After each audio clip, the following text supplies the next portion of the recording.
I do.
Good evening and welcome to Stryda Park, home of Monaro Panthers Football Club for National Premier League action. It's match 2 of today, and their opponents Gungahlin United. Well, they're here and they're looking for a victory. Both teams will be keen to get the points. My name's Russ Gibbs. Ian Worthington has joined me. Welcome, Ian. I would say hello, but I've seen you today because we've been over at High Street. Yeah, we have. Albeit that you were with Frank Keisha, but it was good to be at the game with you before and have a chat with so many people who seem to turn up and show their support at so many of the games in the region. Quimby City 1, Tigers FC 2. Nico Abbott scoring early for Tigers, as he did in the Cup semi-final. Tigers equalising, though, through a goal, and my memory is gone and my notes have gone.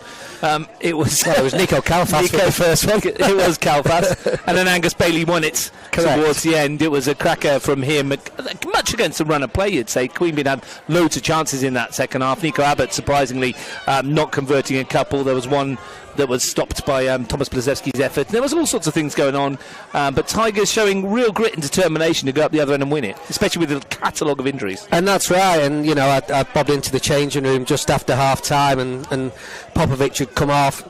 You know, Nick Kalfas and William Akio was also in there, and for one reason or another, Ali Effie made some really brave changes, and I just spoke with the Tigers people just after half time and said it's a big challenge this for Ali, and he took that risk and undoubtedly it paid off, and he was really happy with how that looked. Were they tactical changes at half time, or were they Nick Kalfas and Akio injured? Because I wasn't certain whether that thigh injury for William Akio, where he's got it strapped, was hampering a bit in the first half. No, it's not my place to really answer or ask with that, so I don't is he going to be on the injury list?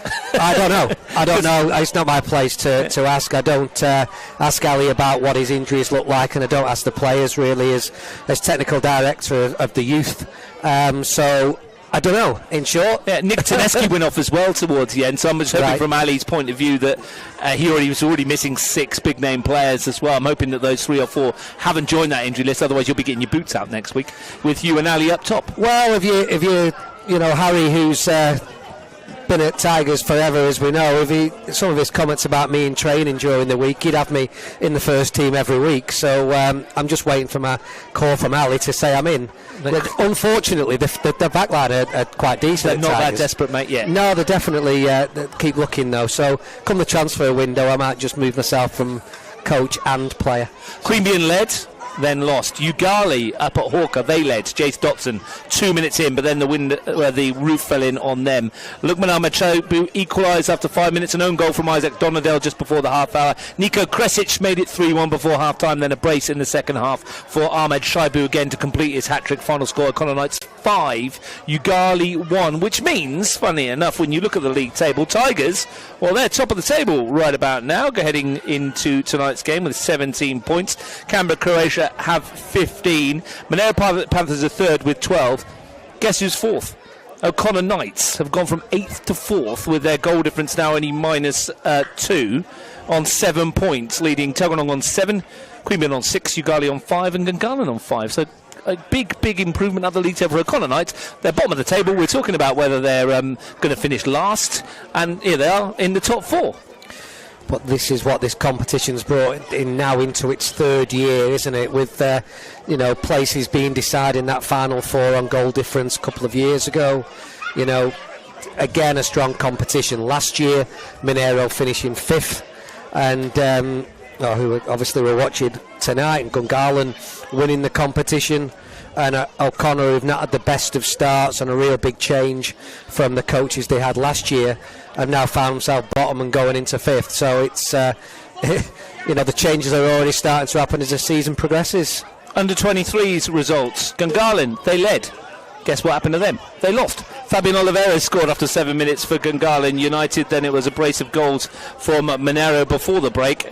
Ayem Nasir from the penalty spot, and Zia Baird won it for them. It finished Monaro Panthers 2, Gungahlin United 1. Tigers FC, well, they led in the 23s. Guess what? They didn't lose. They won by 4 goals to 2. Cooper Higney with a brace, Valentin Chevreau with an own goal, and Pulciani with the 4th. Couple of goals from Sam Abba back for Queanbeyan 2, Tigers 4 at Hawker. O'Connor 1, Gungahlin 0. Nico Perinovic with the only goal of the game. That was the only games played today in the NPL Seniors. The CPL, well, there's 2 matches postponed. ANU versus Olympic and Eagles versus Belconnen. 2 matches completed at Melrose. Brindabella Blues 0, Canberra Juventus 1. Christian Baresi with the goal, called on that from time. Bit of an upset there in the league standings. And down at Gissing Oval, Wagga City Wanderers 7, West Canberra Wanderers 2. Thomas Yungai with 2 for Wagga. Cade Lyons had a field day, he got 4. Isaac Brooker as well. Marcus Gudjic and Van Newen for West Canberra Wanderers, who remain rooted to the bottom of the table and hammered down at Gissing today. That's you up to date with the CPL, that's you up to date with the NPL, that's you up to date with the NPL 23s. To let you know, tomorrow, Women's Premier League, Belconnen United versus West Canberra Wanderers from Mackellar, Gungahlin United versus ANU from Hawker. Their respective reserve grade games will be played before them. Tuggeranong versus Majura, Canberra Olympic versus Croatia, matches both postponed, so nothing happening for them tomorrow, which means Frank Keisha can do all his household chores. Yeah, love you for that. We saw him before, so he got his commentary game in this afternoon, and do you know what? I probably stitched him up, Ian, because I did mention that on the commentary, that he could be free to do his chores, and his wife was watching and said that's a good idea. Well, she's done her bit by watching and supporting her husband in commentary, and therefore he owes a few hours of chores, I think, tomorrow afternoon. You get out there and clean the pool. Let's have a look at the lineups. Monaro Panthers, well, they've gone with their usual 3-5-2, we believe. Heath Illich will start in goal for the 7th time this season. The back three sees a change. Marco Geyer and Fernando are joined by Dylan Deep Jones in the back three, which is an interesting switch from the 3 that started the 4-0 loss to Canberra, Croatia last week. Ryan Straub, Zach McLaren and Luca McCaw in the midfield trio centrally. McLaren starting for only the 3rd time this season. Robert Kachenko and Christian Kreskus will play wide and provide some width. Christian Kreskus have a heavily bandaged right knee, you'll see when he comes out. Up top, Stephen Dominici and Daniel Barach. Barach with 7 goals this season, Dominici with 4. On the bench, Gary Memitage, Ben Bassasilk, Jack Elwood, Adam Di Franceschi and Michael Piccolo. So a couple of changes from the team that was beaten at Deakin Stadium. Some interesting ones as well, not the least. The return of Zach McLaren in midfield and Fernando and Dylan Deep Jones coming into the back 3. Yeah, delighted to see Zach McLaren back in the starting lineup again. He's been having a bit of a time where he's not been able to force his way into the side of recent weeks, so I'm really hoping that he can start to rekindle that form that he's had in recent years and has a good game this evening. Gungahlin United, well, I think it's going to line up a 3-4-2-1, judging by what I've been told and given by Javier Roca. It may change, but we will see. Aidan Mumford, as is his wont, is usually in goal, and he is again tonight. They have a back three of Thomas Robertson, Jack Green and Nikita Burns. Jack Green having played 201 National Premier League games. They have a bank of 4 in front of that, with the width provided by Ely Darwich and Riley Brown. Josh Gaspari, who scored on his return to action last week alongside Bailey Dickinson. Then in front of them, Giancarlo Daddario, who scored 2 in the Cup but is yet to score in the National Premier League, alongside Yoshida Shoki, who scored the winning goal in the 2-1 win over Connor Knights at Gungahlin Enclosed last week, which means that Luca Flores will lead the line, having scored his first goal of the season from the penalty spot in Ugali, having netted in the Cup exit. On the bench, Jaden Rippon, Dennis Ayo, Samuel Thompson, Deacon Palombi and Samuel Hind. Well, just before we go on to what's just been brought to us by Anthony Zanetti, which looked absolutely outstanding, well, we better talk about Gungahlin's... We're not going to be able to eat that, are we, unfortunately? Gungahlin's experienced players of quality. I always enjoy watching Jack Green, as many people would know. And then also the quality they've got in the middle of midfield as well, in particular Josh Gaspari, and that's where they'll play through. And any coincidence that Josh Gaspari returns and Gungahlin win, or is that just pure? Well, it's not coincidence. He's a class player, so it comes through him. The game will do. Monaro have got to try and shut him out. It allows Jack Green to play into that midfield or those lovely left-footed diags that he has, and we'll see how Monaro adapt to that tonight. But don't forget, they've got their own quality themselves. They do indeed. Understand you're having a few audio issues at home. We'll try and turn you up a bit so that we can hear you a bit better. Here come Gungahlin United in their pink. and they will be keen to get themselves on the board. They are back to the bottom of the table after O'Connor Knight's win today. Teams have met 22 times in the NPL. Gunners have won 11, the Panthers 4, 7 draws in 10 games designated as Gunners' home matches. Gunners have won 6, Panthers 2 and 2 draws, but it's here that we are tonight. 12 matches at this venue. Gunners have won 5, Panthers 2. There have been 5 draws. This game is the biggest, most drawn match in the competition. 7 draws from 22 games in the National Premier League between the two as the teams get ready. Mind you, as they get ready, we should probably have a look at this, what we've been given here, Ian, because it's Italian pochette tonight. And we've got some sort of roll here with pork, what's that, some sort of cheese, and some sort of spicy sauce. So I'm going to take a bite in it where you tell everybody what's happening, and then you can take a bite of yours, and I'll let you know if it's any good. Well, what I'm telling you what's happening is you're just biting into that amazing-looking pork, and I'll just stand here and wait my turn. But at the same time, the teams are coming out onto the pitch, both together. Gungahlin to our left in all pink, and to our right, Monaro Panthers in their usual green, black shorts and green socks for all those more of an audio report. But yeah, if you can see it, then there they are. You definitely can see it, and I just want to say thanks to Anthony Zanetti, the Supporters Club, as usual, for providing this. But it's absolutely teasing us by providing us this pork roll just before kickoff. But I did take a bite out of courtesy, and also because it's great. Very nice indeed. The referee is Nathan Shakespeare. Cornelius Maynard and Humu John are the assistants. The kids here in numbers again. And the Panthers Supporters Club just below us. It's going to be an interesting fixture. In total, there have been 73 goals scored in 22 matches. Gunners have netted 42, Panthers 31. Gungahlin, as anyone once on their last 7 visits here, Ian. They don't have the best recent form, but they do have a win under their belts from last week. Well, it looks like they changed ends from what they usually would do from memory at Stryda Park, or formerly the Riverside Stadium. So I think that's the first change that probably Gungahlin have done, just to upset the rhythm a little bit. You're allowed to say Stryda Park because you are sampling the product of the sponsor. Yeah, and it's not bad at all, to be honest with you. Do you know, I've had 1 or 2 before, and they are okay. Yeah. Very nice indeed. Give them a shout out, Stryda.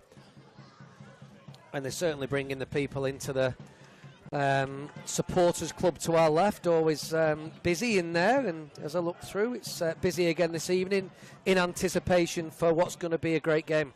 Yoshida Shoki over the ball for Gungahlin United in the middle. Hopefully that's fixed the audio issues for you at home. Gunners in the pink, attacking the goal to our left in the first half.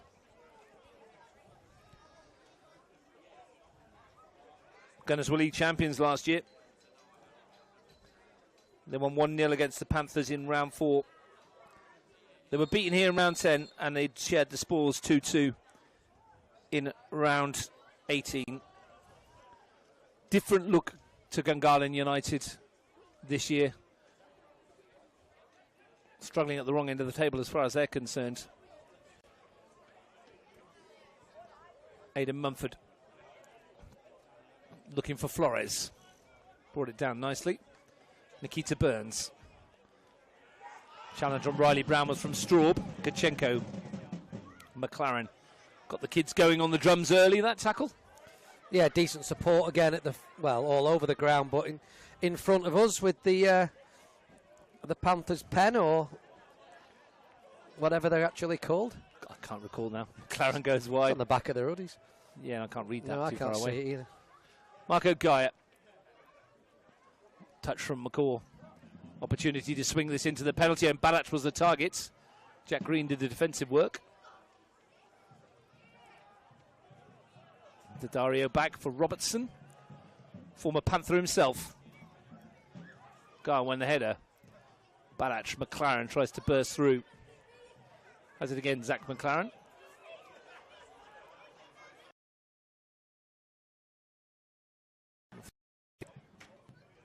Fernando will retrieve under pressure. Deep Jones. Recalled to the side. Dominici with Jack Green. Physical battle. The referee says play on. Well, they've played against each other several times over the years, haven't they? And it's always a good duel between those two. Deep Jones too strong for Shockey. Gaia.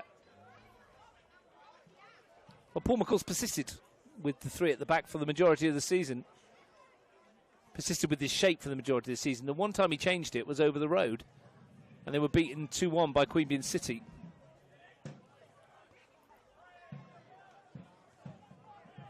McLaren. Deep Jones again.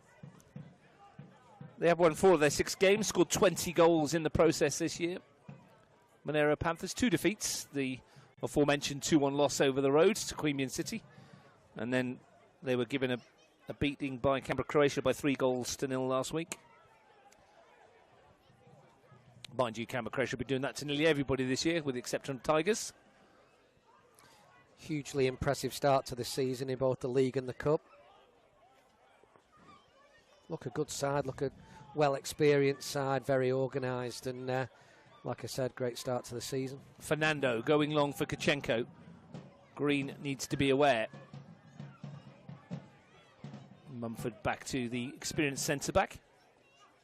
Fernando wins the header. Dominici. Fernando again. A Panthers win today would put them into second. Or will put them into third, I should say, unless they win by many. Tigers having won. Dominici, first chance for him to get a shot away and sting the palms of Mumford. And it will be a corner kick. Good early hit from Stephen Dominici. Full of power, and wins his team a corner through the save. Is it all about keeping in touch at the top at the moment? With Tigers actually ahead, but they've got played 2 games more. It's not the best corner kick. Second bite of the cherry to swing it in towards the far post. Kachenko's unmarked here. And lifts it back into the danger zone. And there's the hit from McCall. Well, that was travelling. Vital block. Look, the angle was from the other side of the pitch, wasn't it? So we don't know if it was goal bound, but it certainly looked it before it took that deflection. Came off his foot. Had a fair old whack. Kachenko with the corner kick again. Early pressure Panthers. In towards the near post. Fernando, that was cheeky. You can see what they were trying to do.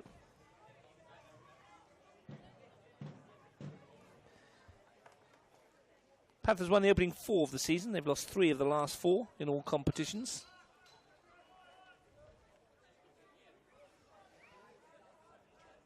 As I was saying before the corner in, is it a question right now of just staying in touch with the top?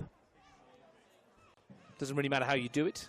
I don't think it matters how you do it. I totally agree with you. It's just about being there or thereabouts at this time of year and not letting one team or another just get that stretch at the top. You know, there's a big talk about you've got to finish in the top 4 in this competition, but surely you've got to be striving to win the whole thing as well, and it not just be about that grand final series. Well, I'm wondering how much the grand final actually matters to everyone these days. Now with the added incentive of finishing top and being part of the national second tier competition, where the winners of our league here will play the winners of the New South Wales National Premier League and Avondale FC and Preston Lions home and away in a Champions League stage group before the knockout competitions, and that's the prize for winning the league. The prize for winning the cup is a place in the round of 32 on the national stage, and the prize for winning the grand final is, well, a trophy. So, I mean, where does that sit in the scheme of things? Well, it's always nice to win the trophy, and it's a big thing in this country to win grand finals and get through those playoffs. But, yeah, there's suddenly become more to play for, hasn't there, by finishing in that top spot in the league. And then, which is going to be a tough encounter with those other teams in that, you know, like you say, that like Champions League style stage. But if a club wants to get themselves into that national second division, then that's what they've got to do.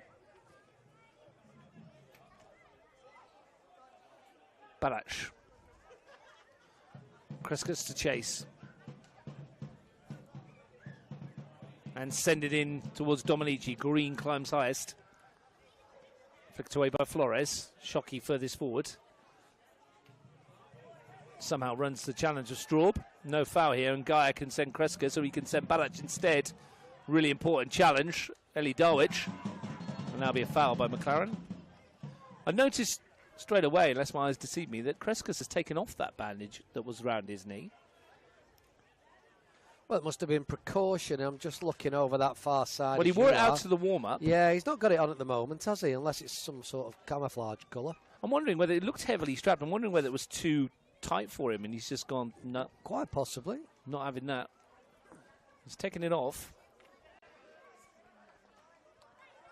Here he is.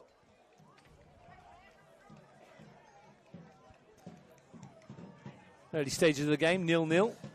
Deakin Stadium tomorrow for the repeat of Wednesday's Cup semi-final. Croatia Tuggeranong. Tuggeranong will be hoping for a better performance and a bit better luck. They came up against the Canberra Croatia side in ruthless form.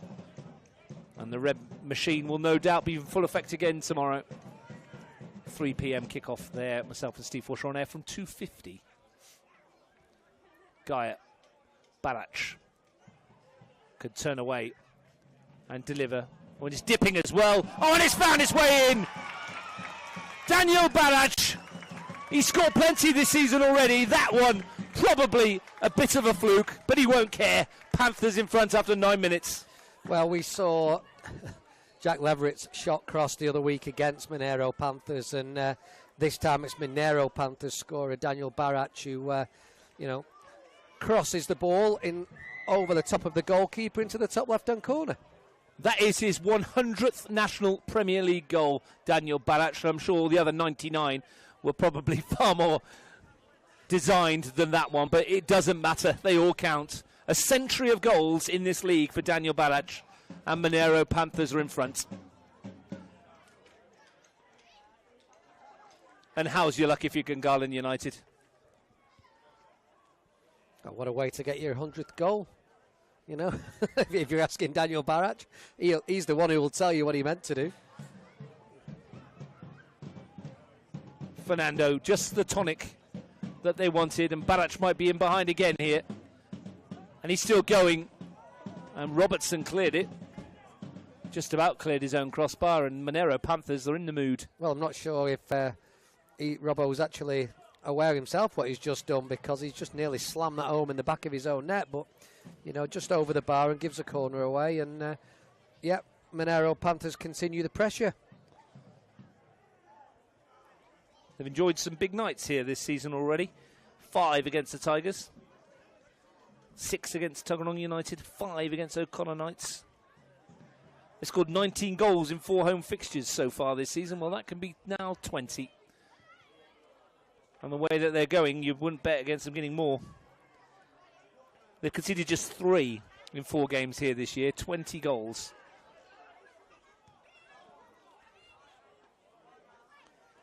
Some place to come and try and get a result.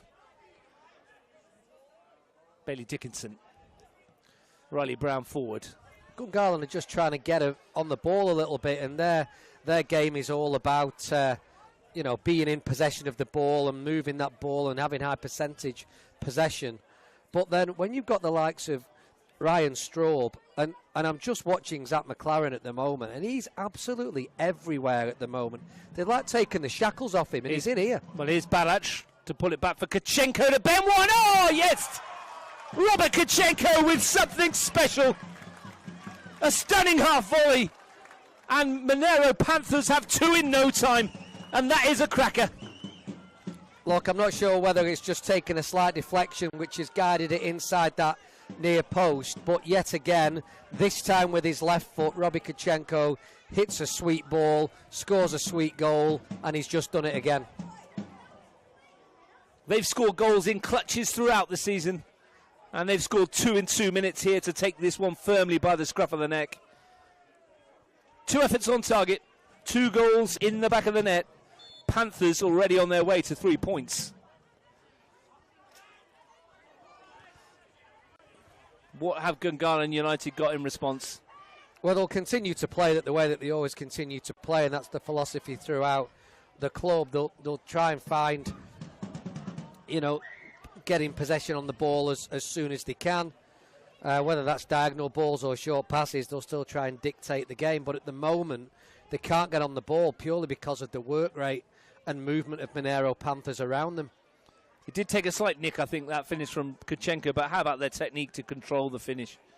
Just guided it, used the pace of the ball, didn't he, to just place it across Mumford. The goalkeeper didn't have an earthly. Well, he's not been fazed by having that captain's armband on his left arm as well, either. Some would see that a bit of a surprise because he has been a quieter character. He's not that centre-back, centre-midfield leader, if you like, but certainly this year he's leading by example.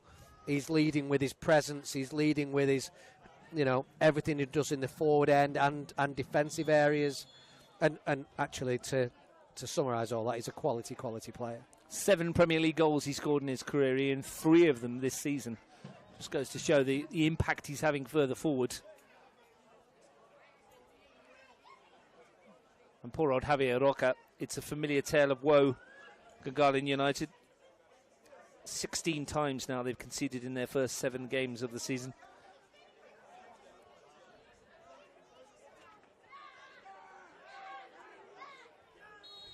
Free kick goes the way of the Gunners. Work to be done for the visitors. They're in action next Friday night, and we'll be there, won't we, at Gungahlin Enclosed? Gungahlin United versus Tuggeranong United. Bit of Friday night football. Assuming the weather stays clear for the rest of the week, of course. Yeah, the weather's been good today. A lot of games called off this weekend, sadly, or moved on to synthetics. But, it's hopefully the weather stays good this week and we can get the games on next weekend. The whole of the community and junior competitions cancelled this morning and yesterday.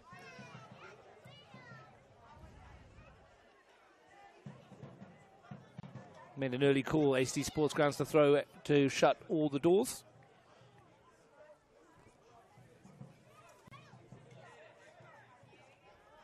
Right about now, Gungahlin United might have been wishing that QPRC had done the same.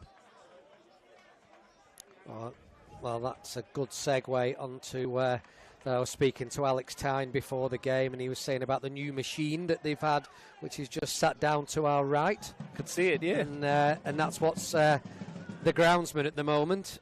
And, this field is looking immaculate at the moment. Kuchenko across for Dominici, brings it down nicely, and wants a pop.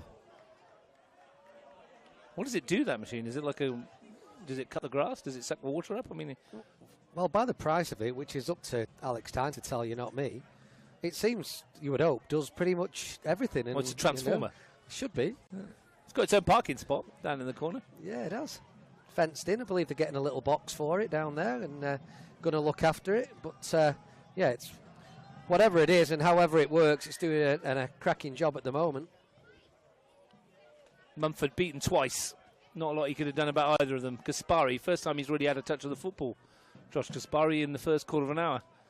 Green, Shockey, space here now, opportunity to send it wide. Chance for Didario to send it into the middle, and it might fall for Shockey. Good goalkeeping by Heath Illich. Was alert. Better though from Gungahlin.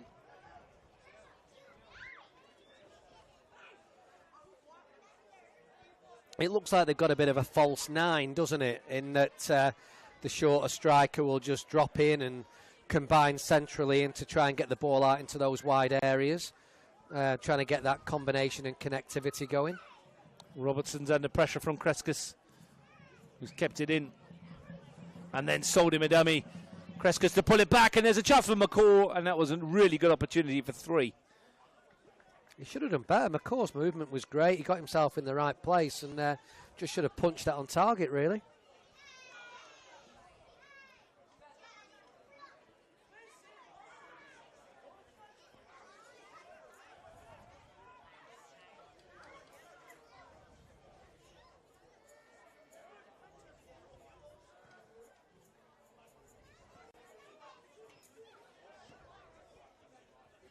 It's a good forward pass. Heath Illich has come a long way for that one, but dealt dealt with that situation very well. Got there first, needed to get there first. Illich away. Yeah, as we've said many times, his range of passing as an outfield player, as a junior, was excellent, and he's certainly utilising that now as a goalkeeper. Hit from Shockey, deflected, and Gungahlin on the front foot. James Benevento's just sent me a message, said he's watching from Scotland with Nico Oida. Up in Scotland. Nico Oida was playing up there, wasn't he, for... going to say something like Kilmarnock or something along those lines. Can't remember off the top of my head. I will get back to you on that one. You'll probably tell me. Maybe they'll message inside. Yeah, tell me who it was. Tell me who it was. I can't remember who it was. I'm interested in whereabouts. St Johnston? In I Scotland. can't remember who it was. I hope not. Have they not just been relegated out of the Scottish Premier League? So, you know, as soon as he tells me, I'll remember. I can't remember the name of it now. Anyway, so James and Nico, let us know where it is or what you're doing. Probably warmer there than it is here, though, tonight. Dario. Flag stays down here for Gungahlin, and it's a bit of a scramble, and Illich, that's a wonderful save. Reaction stop. I think it was Shockey who maybe stabbed in a goal, and Illich threw up a paw and called it away. Illich was going in the wrong direction. He was heading to his right, and that long left hand has just came out and just pushed it past his near post. This has been a good response from Gungahlin to conceding those 2 goals in rapid-fire succession. And seeking a way back into the contest.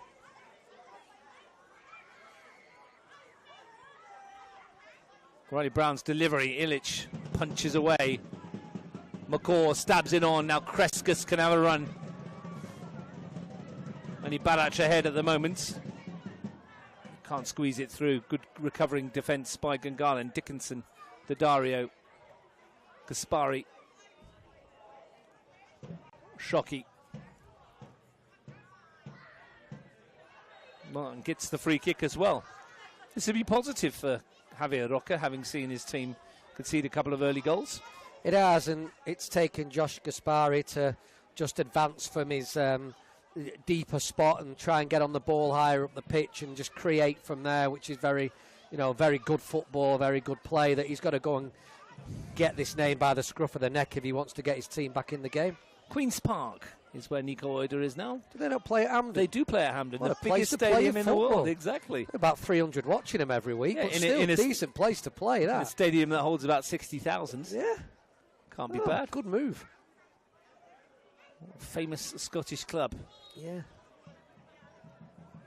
Whipped into the middle by Gaspari, helped away. Robertson on the back post. Dickinson, left-footed sweeping cross. Jack Green was the target. And then you find Kreskus. Are they blue and white hoops? I'm going to just put my neck on the line. I think they are, yeah. Blue and white hoops, nice kit. They play at the home of the Scottish national football team, for those of you that don't know what Hampden Park is. Yeah, sorry, we sometimes forget where we're actually commentating. Dominici, forward run for Gaia. Drums beating away in front of us. Thumping a tune towards 3 points at the moment for the Panthers. Long way to go, though. I'm going to have a look out for that. I watched the Scottish football show on YouTube. They put like a highlight show on every week. I've been watching Falkirk a little bit this year. I can tell you haven't got a proper job. Well, don't insult people. Football's a proper job. You just have to be good at it. Or not in my case. It's Dominici. Just make sure it's your job. Have you got time to watch Falkirk? McLaren. Here goes McCaw. Angles tight and can't squeeze it past Mumford. Well, I don't watch Falkirk. I watch the highlights show that shows Falkirk. And welcome to Dorking, and welcome to Wrexham, and welcome to Shrewsbury. And yeah, research. As part of my career. Absolutely. Got to research. Do you know what? The sad thing is I watch most of those as well. You've not watched Dorking, though, have you? I haven't had time to watch Dorking. Good. I've been watching Ted Lasso again, though. I don't want to, give the secret away, but I will do. There was about 5 teams that finished on the same points at the top of the Southern. Yeah, I saw that. It's a big push towards the title, wasn't it? And Truro went up, and Dorking sadly didn't get through the first set of playoffs. Well, that's a lovely touch from Barac, and McLaren gives it back to Barac, who looks to sweep it in. Darwich defends, but when they play like this, the Panthers, they are almost untouchable. Some great stuff. Just the energy that they bring, isn't it? And look, it is it is coming through Zach McLaren, in all honesty, through there, through that centre of midfield, that classic 8 where he's able to get back but also go and support in forward areas, and your quality players like Barac and Dominici love that hard work behind him. Kachenko with the corner kick. Whips it into the area, met by Fernando. Couldn't get it on target, but they are dominating in the attacking third here, the Panthers, and looking likely to add a third. Just to finish up on your Southern League points, the league below that, the National League South Division 1, Jersey Bulls won the league. Then there was a team that was second. The team that actually got promoted and won the league were AFC Whiteliff in third, because the top 2 teams had 3 points deducted on the last day that knocked them down, and Whiteliff just nicked in there and won the league. Can you tell me why they had 3 points deducted? Fielding ineligible players. What, in the last game of the season? I think they'd fielded them before the last game of the season. Yeah, right. And the result came in that week that they were going to be deducted points. So, I'm joking. Yeah. I mean, it happens in the cup when you play a player who's cup tied or been at another club or whatever. But in the league, I mean, how'd you get that wrong? Yep. Ball into the towards Dominici. Mumford won it. So Whiteliff, who were actually third, knew that if they won in the last game of the season that they would be champions, even though the league table would say third before the 3 points deducted and kicked in. What a way to get yourself in. Yeah, there you go. They also played at Wembley this year as well, for those of you that care about that kind of thing, in the FA Vars final. Okay. You're talking about random football knowledge. Who did they play? Someone else. Would that be someone from the northern equivalent? I don't remember who it was. I'll have a look at half-time for you. I don't think it is. I think it's a national competition. It's a national competition, yeah. Yeah. I'm not sure who they played. Spennymoor played Aldershot in the conference, or the National League version. Well, on the same day. They do them on the same day, which is a good idea. Barac on the turn. That's a free kick, not given.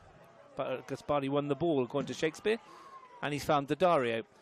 And to finish off on the long way segue round to bring it all the way back to National Premier League, West Auckland Town got to the FA Vars final twice, not long back, and Darryl Hall was playing as a centre-back in those, and he played for Woden Valley in our National Premier League. And Monaro Panthers. Panthers. Which brings us right up to date. It brings us right back to Stryda Park, where our attention should be anyway. You played in my first year in the country, did Darryl Hall, who also played for Spennymoor Town. Look at this small world. Mumford to clear it. One in the air.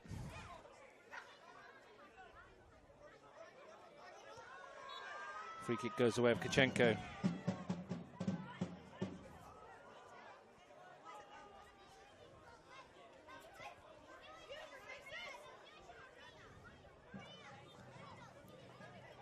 Steve Jones, but a relatively benign return to the starting 11 for him. Marco Gaia. Barac, so busy. Not going to keep that one in, but a very busy striker. 100 Premier League goals, as we mentioned now, in 192 games. Now, I've often said that maths is my strong point, and Ali Effie will back me up on this because I keep getting their points total wrong on the league table. I fixed it. Sorry, Ali. But 100 goals in 192 games is almost one every other game, isn't it? I don't know. I'm worse at maths than you. I was on the thick table at school for maths. Said that to my wife today. She didn't believe me. It's very kind of her not to believe me, but I was proper thick table at school. Is that why she looks after all the business interests of Football Canberra? Absolutely, she does. That's why she is the owner of Football Canberra. Yeah. And you get to stand on the fields volunteering. Yeah. Volunteering to get involved. Here's Barac taking on Green and charge down. I got a bit of pocket money. Oh, yes, you do. All right. Got to look after yourself. Kreskus will take the corner.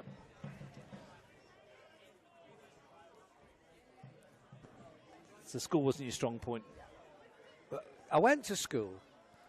I loved break time and lunch time. Kicking a ball about, Wembley doubles. Kachenko fires it goalwards and through the crowd and into the back of the net again. Robert Kachenko flashed it through. Mumford would have seen it late. No one saw it go, and Kachenko has 2 and the Panthers have 3, and they're almost home and hosed already. Well, different side of the pitch, still a left foot, and people would consider that might be his weaker foot, but is it that like a rocket? Hasn't he? Really nice and straight just across the goalkeeper into the bottom left-hand corner, and Gungahlin are in trouble here. A pure strike from Robert Kachenko. He's got himself 2. He's now got himself 8 Premier League goals, of which 50% of them have come this year. He is enjoying life back in his colours. Gungahlin United not enjoying life. This season, they've lost. They drew their first 2 games, Selkirk and Queanbeyan 0-0, then lost 4-0 at Tigers, 4-0 to Croatia, 3-1 to Tigers, 5-1 to Ugali, and they won last week against O'Connor Knights.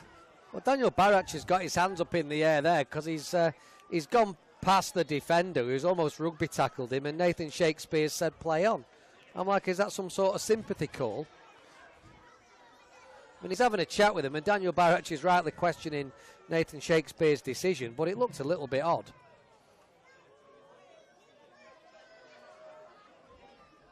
Kreskus into the middle, Barach again, and past the near post, and the only surprise perhaps is it wasn't 4. I thought the net was going to bulge once more.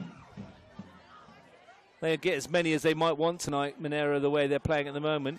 Football does not make any sense, Ian, does it? Because I'm just going to give you an example of this. Ugali 5, Gungahlin 1. Gungahlin 2, O'Connor 1. O'Connor 5, Ugali 1. Go figure that out. How does that make any sense? Well, it doesn't, but does this competition ever make any sense? It doesn't, does it? That's why we love it. It is. I wrote a book on it. I wrote a book on one of the seasons a couple of years ago called Glorious Chaos, and I think it sums up this competition in its exact... Because it is chaos every week, and we love it. Kreskus Panthers are hungry tonight. Their pride would have been hurt a bit last week at Deakin Stadium. They feel that they're still in with a big shout of winning this title, and, well, why not? We're not even a third of the way through. Well, not just at Deakin Stadium, more at High Street across the road the week before, which would really hurt the pride more, yes. But they're certainly back on track tonight. Which perhaps puts Tigers' result into perspective over there this afternoon. The first team to win at High Street in 5 matches this season. Fernando, tough place to go and get points, as this place is proving to be. Straub. Back for McCaw. Whips it in. Dominici's there. Flag goes up. Yeah, just offside. Decent run, just a little bit late. He's disappointed he's not put it in. These pork rolls are getting a bit cold, mate. I'm disappointed I've not had my pork roll yet. Well, we'll have to try and get one at half time. See if we can heat it up in the microwave or something. Yeah, I'm not sure they've got a microwave. We'll just have to get another one. That's true, if there's any left. Very impressive supporters club again here tonight. Shockey turns Deep Jones. Gungahlin looking for a foothold, looking for something. Burns. Deep Jones recovers. Straub. Kachenko was giving it away to Shockey, who might get a shot away here, what he does, but that's down into the river. And that might well sum up the first half an hour for Gungahlin United. Well, there's plenty of kids behind that goal who've just gone looking to find that ball, which sadly for Gungahlin United went way over the bar. Robert Kachenko probably relieved. Dylan Deep Jones for Fernando. He can be forgiven for putting one foot wrong because he's hardly done it in any of the games that I've seen him, Kachenko. Barach helps it on. The slip lets McCaw in, and he's got Dominici through on goal. The flag goes up, and that was very close indeed. Nowhere near. No wonder he's got his arms. He's timed that to perfection. He's actually half a yard this side of being onside. And he's questioning. And again, I think if you watch the replay, it would be tighter than you think. No, maybe. But relieved are Gungahlin United. Because that was 4 all the way, wasn't it?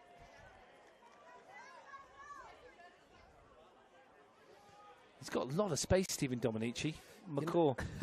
You know what? We were just thinking the same thing at the same time then. I'm looking at who's actually playing at the back for Gungahlin here.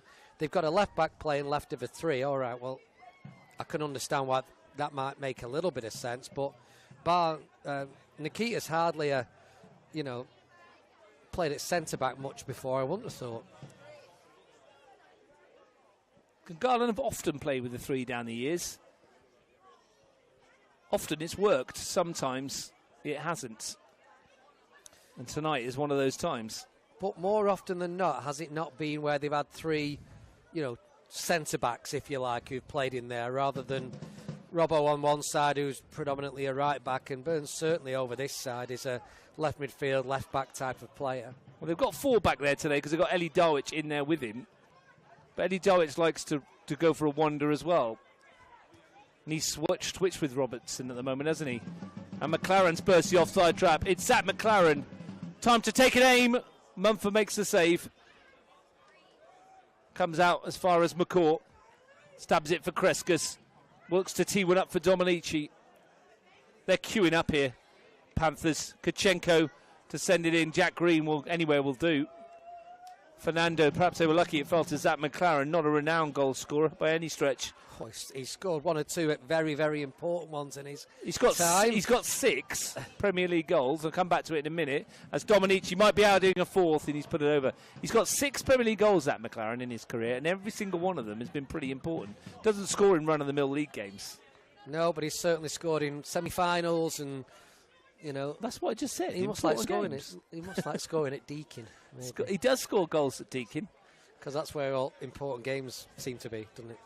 Except for the cup final on Saturday, 7th of June at McKellar Park. I tell you now, I'll end up going to Deakin for that commentary, and I'll be ringing. Where's everyone gone? Yeah, no one here. Going to McKellar. Monaro Panthers are in cruise control here. They are ripping Gungahlin apart going forward. And here they go again. The touch from Kachenko to find Straub. There's numbers to his left. McCaw's one of them. Dancing his way through. Can't get the shot away. Kachenko for a hat-trick. Spoons it wide. The last Monaro Panthers player to get a hat-trick in the league was Daniel Barach in round 3 this year. Giuseppe Time bagged one in the cup.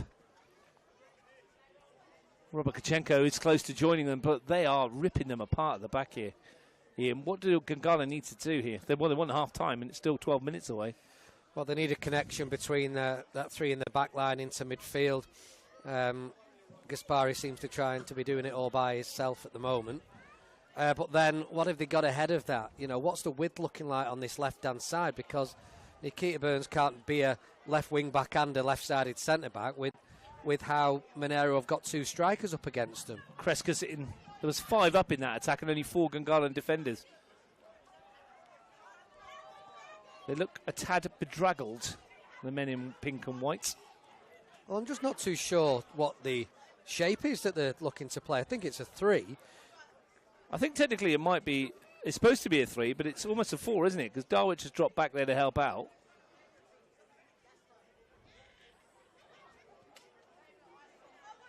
But they've got just what looks like one up top, which I thought was almost a false striker. Well, I think it started as a 3, Ian, and now Darwich has gone to right back, Burns to left back, Roberts next to Green, just to try and stem the flow here, because it's just Panthers attack after Panthers attack. Dominici just steps away from his marker as if he's not there. McLaren, Kachenko loves to whip in first-time crosses. Kreskus hangs back deep. 3 to hit in the box. Done very well. Gets it away. Fernando's won it back. Flores got in front. But what's ahead now? So the ball goes into that high area there with one player. And to stop it coming back, is there a change going on? Yeah, it looks like Gungahlin United are going to make a change after 36 minutes. Eli Darwich is coming off. It looks like. Now this is interesting. I wonder if this doesn't look injured, does he? No, it looks a little bit tactical, doesn't it? It's going to have to be, isn't it? Well, Bailey Dickinson's gone to right back here, where Darwich was.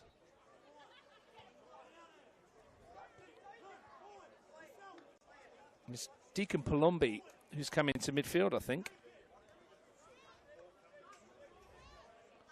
Here's Dominici. McLaren. McCaw.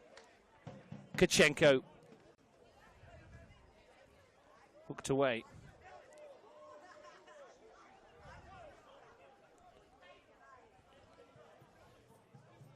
Deep Jones. It's a change that's surprising this early in some respects, but considering they can't get a hold of it here. It's a lot to ask of Deacon Palumbi to come into the team in this. Only 2 substitute appearances in the NPL to his name before today. McCall's made the run over the back. Burns got a touch on it. Well, it's a shift in formation. Maybe they like the pace of Palumbi to try and play up against Crescas. Darwich has clearly struggled over on that side to match pace, speed, intensity, I don't know, but it's been difficult. Shockey. Burst forward by Riley Brown. Fernando for company. Nikita Burns. Oh, that's a sore one. Right through Robert Kachenko, and that was high. And I reckon if we had VAR, then that would be looked at, because that looked very high from where I was. Complete accidental from Burns going for the ball, but I think he's caught Robert Kachenko. And he might be a lucky boy. Well, we don't know that yet, do we? The physio's coming over, she'll have a look. No, Burns might be a lucky boy to escape sanction. Yeah. Shakespeare's actually walked away and he's having to think about it here. I mean, we had a very good angle from it, from this angle. And as I said, there's no malice or malicious intent for Nikita Burns. I'm sure they're having a chat over the comms. It's a big tackle, isn't it? It's a big tackle. And I didn't see, look, the angle I'm at, which is, I didn't see anything untoward. But like you say, we don't get a replay. We don't get to see it again. For the sake of Nathan Shakespeare, neither does he. And we always say that about referees in these big decisions. He sees what's in front of him, and that's what he makes his decision on, and that's fair. We don't get retrospect in the referee's eyes. So Robert Kachenko's in a bit of pain. Well, it's a sore one, and is it shin to shin? Is it a foot to a shin? Well, we're just having a look at this challenge again, Russ, that you've managed to find. From here, certainly doesn't look like feet were raised. No, I think he's caught him on the follow-through, but I think it was the manner of the challenge, which, like I say, had we had VAR, might have got him into a bit of trouble. Well, it's just a full... He's back on his feet. He's lunged into it. Not even a free kick awarded. You'll see... Robert Kachenko will show you out afterwards where the contact was, and I thought it was quite high. Like I said, zero malicious intent from Nikita Burns in the tackle. Yeah, that's why we've got a forward versus defender discussion again going on, you and I, Russ, but we don't often see those types of challenges anymore in the game. It's Barach, and that's 4.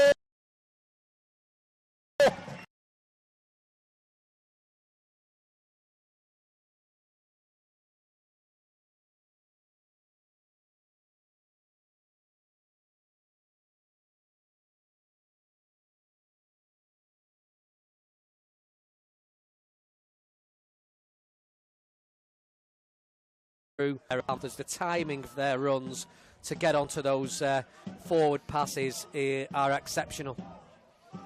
Down to 10 men momentarily. Matters little for Monaro. Kachenko will rejoin. He missed out on the celebrations. And the Panthers are 4 up and have the points very much in the bag. And it's all about their goal difference now.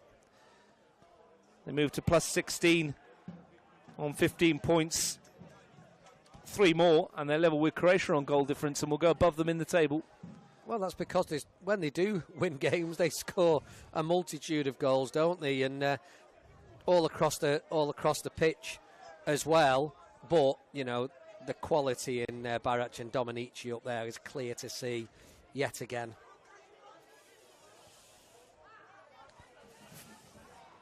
Apparently, the stream's gone down for you at home. And then Alex Tyne just put his thumbs up as though it's come back on again. Has it? Can't tell. I know, we've got brick wall other side of us. Zach McLaren.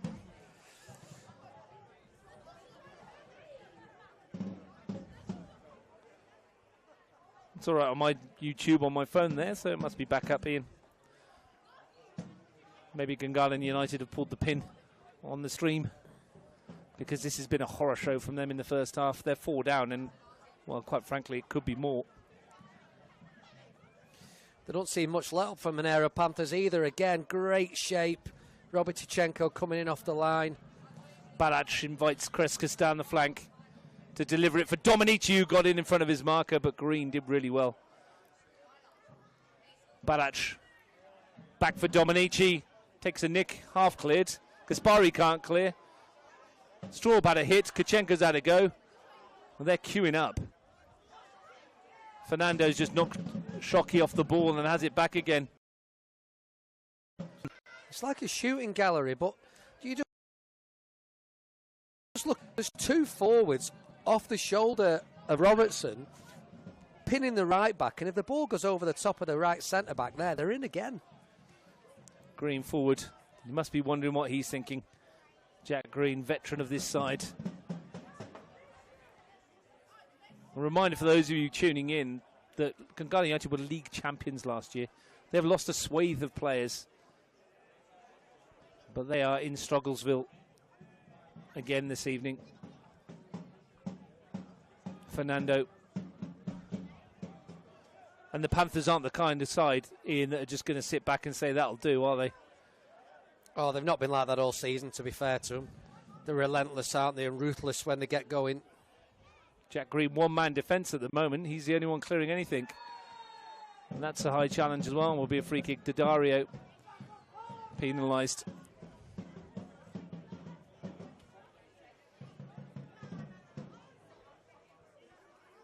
Coming up to the last 90 seconds of the first half. A first half that's been dominated by the men in green and black.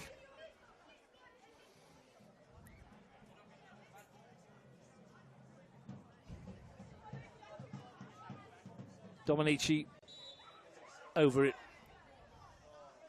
Might fancy it from here. Fires it low and hard. McLaren's had a swing. Now the break might be on for Shockey. Not much ahead of him. So he'll go himself. Luca McCord even stops that before it gets working. His defensive duties have been great as well so far this evening, McCord. Fernando. Straub. Kreskas. Dickinson won it. 2 for Kachenko, 2 for Balac, 4 for Monaro.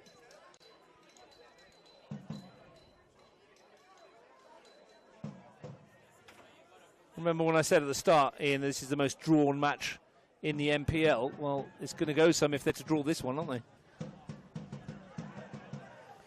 A long way. I don't think that 8th draw is coming this evening. Gaia. Balac is in behind again here. The angle of his run is good. Robertson sticks with him. Good defending by Robertson. And McLaren's won it back almost straight away, which is their want at the moment. Every time Gungahlin have had the ball in a reasonable position, it's been won back. Burns, who to his credit went over and apologised to Kachenko for the challenge that wasn't penalised.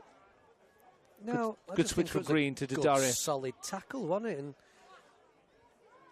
you know, you can lose your rag a bit when you're losing 3 or 4-0. I don't think Burns did that. I just think it was a big, solid tackle. Well, what surprised me was it was a Gungahlin throw straight after, wasn't it? So, it must have been all right.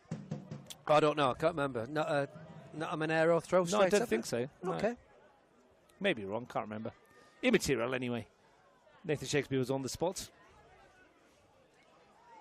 Dickinson. Robbie Chichenko might disagree with me, but I thought it was good refereeing by Nathan Well, Shakespeare. we'll ask him afterwards, see where the stub mark is on his shin. And I think you missed the point. I actually gave praise to a referee in commentary then, Russ. I was trying to ignore it. Oh, were you in shock?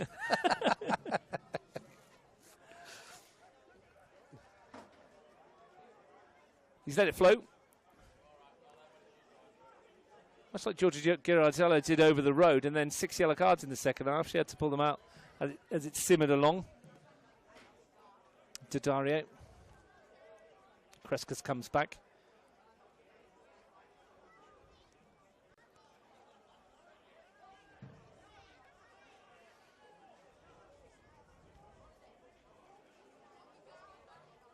Thing is, Gungahlin doesn't really matter to them, does it? Because I don't think there's any relegation this year anyway.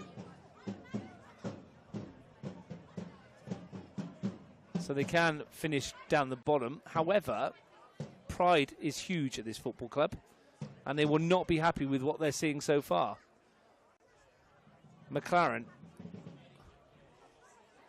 how do you fix something like this when you're in that kind of rut?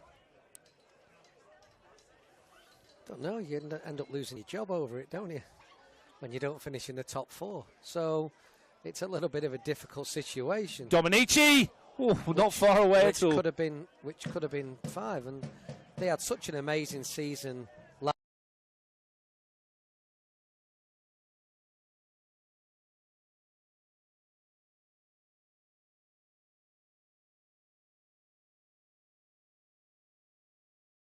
Is looking already down by half time. You can't overdwell on it. You've got to look at fixing it and moving forward.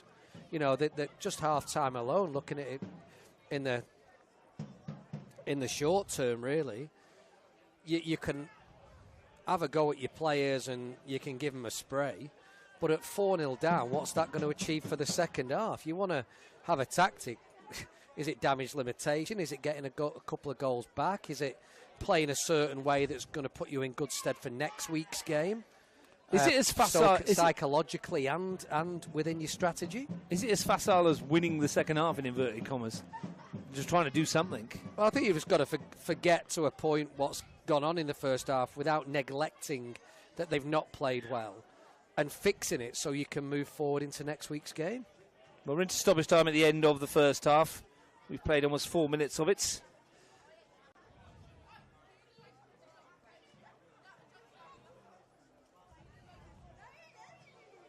What have Gunners got on the bench? Jaden Rippon, Dennis Io, Samuel Thompson, all forward-oriented players, and young Samuel Hines. Shockey putting the pressure on Illich. Wins it. Can he finish from the angle? No, he can't.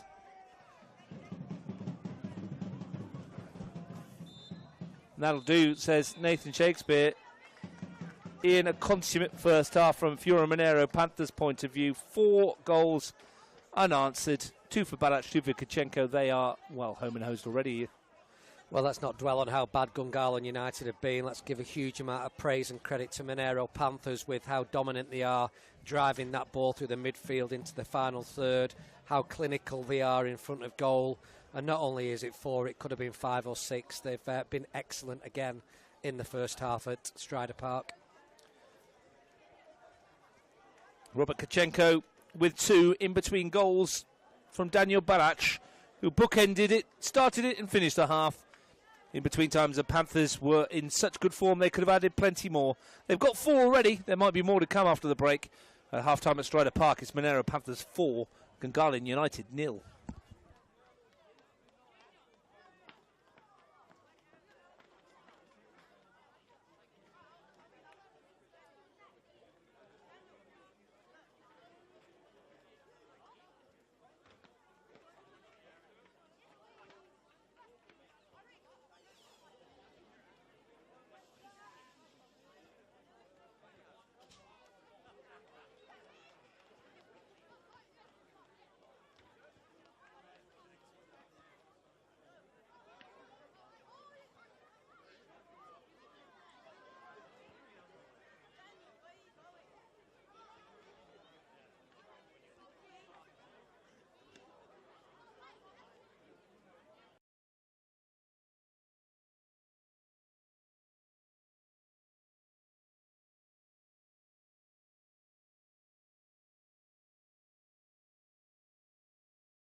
Welcome back to Stryda Park, where at half-time Monaro Panthers are crushing Gungahlin United. It's 4-0. Robert Kachenko with 2, and either side of that, Daniel Barach with 2. Monaro have 4. They could have plenty more. I'm joined by Australian Schoolboys International, Campbell Reid, who's over here from the UK, flown in, Nantwich Town's finest, and now training with Curzon Ashton in the National League North. Campbell, thanks for joining us. No problems, Ross. Yeah, what have you come to watch the Panthers for? Just good to get a look at kind of where I'm from, you know. This is the hometown, and I love watching football back here. I'm constantly watching in the mornings when I wake up. I tune into the streams. Especially seeing all my friends starting to come through into the 23s and first grade. It's great. Because how old are you now, Campbell? I'm 18 at the moment, just about to turn 19. So who's off your peer group that's coming through into first grade at the moment? A couple of the boys out there that are in and around, Nikita Burns, Bailey Dickinson, Heath Illich I've played with, so a few of them just out there already. What did you make of Nikita Burns' tackle on Robert Kachenko there? I actually didn't see it. Didn't see it. You an Arsenal fan? No. That was, I turned away for a minute. Yeah. But so you've been repping a bit of Football Canberra gear as well. You're part of that group. You're playing, as I said, for Nantwich, but you're training at the moment with Curzon Ashton. Tell us a little bit about that. So I've been playing in the under-21s at Nantwich, and it's been going really well. Training with the first teams quite often, and then Curzon Ashton also called me in for some training, which has gone really, really well, and led to me being called back for pre-season. And you're a prime example of a youngster that's gone over to the UK and given an opportunity, but you didn't just turn up from Australia and go there. You had a little bit of background to you as well, didn't you?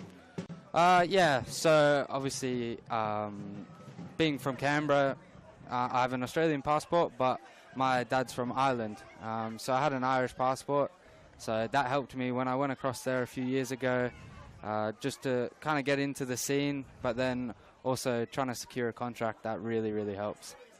And there's plenty of opportunities if you can if they're in those divisions, especially in the north where you are. Lots of clubs around there, lots of opportunity. So many, Russ. Honestly, the amount of clubs that there are at all the different levels, like obviously you've got the giants like United, City, but it goes so deep. I don't think I could kind of put into words how deep it runs in comparison to Canberra. You've got 12 leagues at minimum that are all really good. Something that in Canberra you wouldn't quite understand, you know. Before you go, I'm just going to have Crescas have a go across goal. Saved by Mumford. Before we get Ian back, say thank you very much. What have you made of the first half here today, and what have you made of the Panthers in particular? They've absolutely, they've just been ruthless. Like, in front of goals, they've been creating so many chances. Might be ruthless again as Dominici is denied. Just completely dominating the midfield. Gungahlin have had to drop right off, and it's been a great performance from them so far. Well, thanks, Campbell Reid, for joining us. Good luck at Curzon Ashton next year. We'll keep an eye on your season as it goes, as McCall slices that one wide, and we hope that you continue on your rise, and great role model you've been as well in terms of your education. You're at the University UA 92, I think it was, from the class of 92 as well, went through Rossall School up there as well, and you keep your education and your football together. You're a good role model for all those youngsters out there, and congratulations on your success so far. Yeah, thank you very much. Hit comes in, it's blocked out as far as Crescas, and there's another. 2 minutes into the second half. Christian Crescas gets on the score sheet, and Monaro Panthers start as they finished, and Crescas gets his first league goal of the season, and Monaro have 5. And welcome back, Ian Worthington. Well, good timing. I was just stood next to Campbell Reid then, listening to him talk. But firstly, about the goal. Well, one, I thought it was handball as it's come and hit Robertson's right arm, but it's come out to Crescas, and that drive, again, Monaro Panthers ruthless, and Christian Crescas with a brilliant left-footed strike. Just what Gungahlin didn't want to concede yet again at the start of the second half. It is going to be a long 45 minutes for them. Immediately they look to go on the front foot with Gaspari. Good to chat to Campbell Reid though, wasn't it? He's done well for himself, the young lad. Yeah, he's a boy that I've known for quite a long time during my stay in Canberra now, and seeing him go to England and helping him along the way as part of his development, which many coaches and many mentors have helped Campbell, and it's been nice to be a small part of it. Flores has won it back and is looking to feed Shockey, and he's put it wide. And that was a good chance for Gungahlin to get themselves on the score sheet. Very open start to the second half. Just on the final point on Campbell, what I wanted to make out as well, Ian, is that he hasn't neglected his education for his football either. He's done very well with both. Well, the balance for a young footballer with huge aspirations to be a pro is huge, as we know. But you have to knuckle down with your education, because the question is about, well, if football at the top level doesn't work out, then have you got something to back it up? And that's where you've got to have your football and your education. And if you can do it on both fronts, then every credit to you. Gungahlin just seeking a glimmer of something. Javier Roca would have had them in at half-time, Ian, and probably saying, well, that wasn't good enough, boys. That needs to be better. And the start of the second half, well, Aidan Mumford had made 2 saves before the goal, and we hadn't played 2 minutes. I was just about to say it's because they can't get near Monaro Panthers, who are moving themselves and moving the ball so quick. But when they do, they give a foul away, so it just gets the ball back with Monaro Panthers again.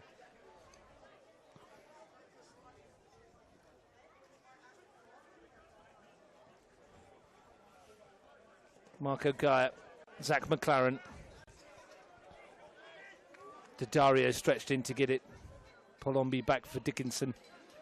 Aidan Mumford must be wondering what he's done to deserve this.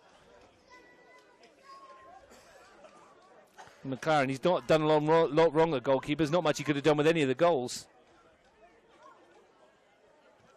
Dominici, Shakespeare. It's a good first touch from Nathan Shakespeare, to be honest. He's killed it with his left foot. He's kept his team moving forward, and yeah, well played. Kreskas looking to deliver into the penalty area. Balach stretched. It's come for McCaw. Blocked by Riley Brown. That's a rare touch for Heath Illich. We've talked about Gungahlin United. Let's talk a bit about the Panthers. Ian, what's their mentality here now? The game's done. They're 5-0 up. Are they looking at the goal difference going, well, we're plus 17 at the moment. I mean, Croatia plus 19. Are they wary of that? Are they even aware? I mean, what do they do? Do they just keep playing? Because this game's dead and buried as far as they're concerned. But I think the mentality that they've got this year is, yes, they will keep playing, and the players on the pitch at the moment are so hard-working and ruthless in the final third that they're not going to take the foot off the throat of Gungahlin United. You can see that in their approach. The press is still high. They're still locking on to every Gungahlin player. They're still running hard. Stephen Dominici now forcing Robertson to kick the ball out of play. And Dominici, he's probably the fittest I've seen him for a couple of years as well as his, quality with the ball and quality with his movement. His tenacity and work rate is at the top end of the scale as well. And those players that are on the pitch at the moment are not going to, like I said, take the foot off the pedal. 4.5 home games, 25 goals they've scored here at Stryda Park. Quite phenomenal, isn't it? It's brilliant. Like I say, when they hit 2 or 3, they go on to hit 4 or 5, so they don't stop within the approach. They don't sit back, and they're impressive in what they do. The only thing that they won't want is probably to be taken off the pitch, and that's up to Mako to make those changes, and probably smart changes to preserve his players for future weeks. Chase is on. Seeking more. They have had a lot of home games this season. Ironically, away from home, they've played 3 times, including the League and Cup, and only scored once. Flores into the middle to the nearby. Shockey slid in. Couldn't get a stud on it. Should score there, I think, Shockey. It was a great ball in.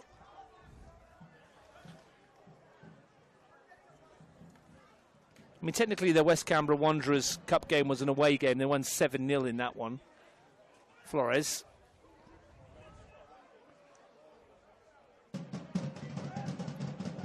But 2 league away games they played, and they've only played 2, and they lost 2-1 over the road and 3-0 to Canberra, Croatia. At home, they've beaten Tigers 5-2. Tuggeranong 6-1, O'Connor 5-0, and Ugali 3-0. 5-0 up here. Such a disparity between home and away performances. And you can't really say it's a travel, because again they lost 2-1. A long overhit goal kick from here, is it? Well, it's never the travel really in this town, is it? When it's a Canberra National Premier League, so it isn't about that. But there's a case that they're trying to make Stryda Park a fortress. It's a great venue to play at. The field's great when they play on it, and they make themselves equipped to be able to win games here. But it isn't just about the winning for me. It's about how they're winning games. They're not they're not holding back at all. And as they move forward again, Dominici. Oh, something. I think someone might have caught him on the ankle or something as he went through. Or did he tweak something? As he turned, you want to know, if you're on Panthers' point of view, you're hoping he got caught as he was run past with a little stud or something. You're hoping it's not muscular or something's popped like an Achilles. Yeah, a little click through his ankle or something. But I think that's what it is. I think he's going to be okay. I think he just got caught as whoever was tracking back down the back of that ankle. They've not asked the physio to come back on. He's trying to stay on the pitch himself. I think he'd be okay. We've just been talking about how fit he is and how hard he's been working. I hope I'm not just put the mockers on him. Completely jinxed him. All your fault. Fernando. Back to Heath Illich. I was nervous today about Nico Kalfas. I didn't give him the usual pre-game hug. And so missed out. Yes, he came off at half-time, but he did score. He scored and the team won, so yeah, I'm pleased, relieved. I couldn't remember the goal in the first half. I can now. He dribbled it through and it was a very, very composed finish, wasn't it? It was a tidy finish. There was a little gap at the near post and he sort of pushed it under the goalkeeper. Very good goal from Nikos Kalfas. It came when Tigers started being very productive with the forward passing. Shandon Whitehead, who again is, for me, he's one of the top players in the whole competition. It's a good ball from Gaia. He started moving the ball forward into dangerous areas, and that's where the goals came from. 4 goals this season for Nico Kalfas now in all competitions, 3 of them as a substitute. Working his way back from that long-term injury. Tigers winning 2-1 this afternoon over at Queanbeyan City, a venue where no one had won this season prior to today. And a result that puts Tigers top of the table ahead of Canberra Croatia's match with Tuggeranong tomorrow. They might not stay there long if Canberra Croatia can reprise what they did on Wednesday, which was quite phenomenal.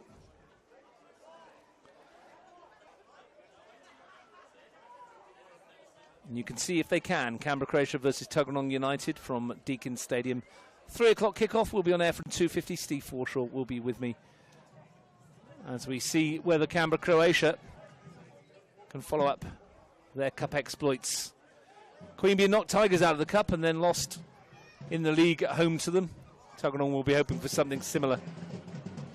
Deep Jones, good win initially by Ryan Straub. Riley Brown wide. Nikita Burns. Neat and tidy again. Jack Green. Gaia steps in. Saw it a mile away, Marco Gaia. Dominici's peeled away into space that was left. Kachenko's up with him.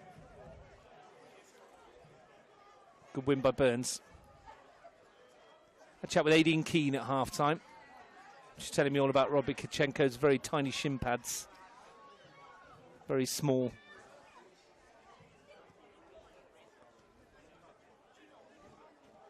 A lot of players have those tiny shin pads these days. You didn't have tiny shin pads, did you? Definitely not, no. No, I needed protection to kick people with. Yeah. So, yes, I certainly didn't. But a lot of players do now, many, many years on. And he has a smaller pair. Robbie, apparently, that's what she was saying to us. A very smaller pair than he was wearing today. Yeah. And Aideen Keane suggested that he didn't wear those shin pads, and that might have saved his leg.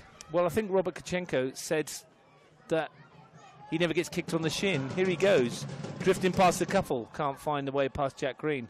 On a hat-trick, of course, Robert Kachenko. But that's football karma, isn't it? Don't tell people you don't get kicked on the shin, because do you know what's going to happen later? Well, exactly what did, right? Exactly what did happen.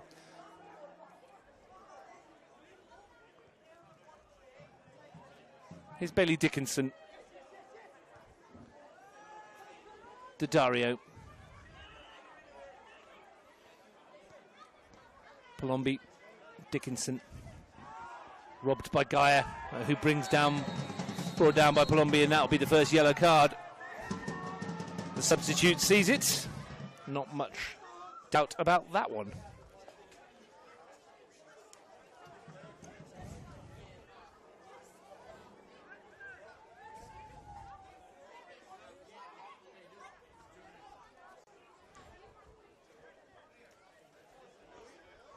Gaia over the free kick. Changes. Josh Kaspari is coming off for Samuel Thompson, it would seem. Interesting change. Yeah, you can't dispute the quality player that Gaspari is. He's shown that for season after season, but not been able to get in the game or get his team in the game today, sadly for him. Stephen Dominici, his afternoon or evening is over. Ben Bassasilk is coming on. 2 goals this season, both off the bench, incidentally, for Ben Bassasilk. He's going to drop out to this left side. It's a nice replacement when you can bring somebody of that quality onto the pitch, isn't it? It sends Kreskus down the middle, which is interesting, isn't it? He is wearing 9 on his back. And he did play there from memory with Belconnen United a few years ago. We had a few stints in that central spot. Here he is, dropping a bit deeper Going to help wherever out. he wants, yeah. Playing as a 6 and getting it back again and setting off on an attack. Kreskus once more. We say he's playing as a 9. He's now out on the right flank. Since we said that, he's played 6 right back. Well, maybe he's made his way across the field. That's the position he will finally find himself. Will go into the middle. That would make more sense. Yeah. I mean, he's made the long way. Instead of just jogging over there, he's gone the long way around. Well, he's had 20 touches of the ball in the time. He's just moved 60 yards across. But fair play to him. He's kept himself in the game. Just to remind his coach he's still there, eh? Fernando. Quarter of an hour of the second half gone. Just past the hour. Barach. The touch didn't have enough on it to release Kreskus. Luca McCaw's, in fact, furthest forward at the moment. It's a very fluid front 5 or so for the Monaro Panthers. And Luca McCaw can afford to do that when he's got Ryan Straub and Zach McLaren with him, can't he? Yeah, he can. Who have both been terrific again tonight. Ryan Straub yet again.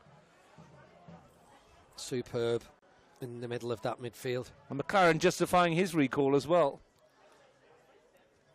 Oh, there's no doubt. He'd be one of the first you look at on the team sheet.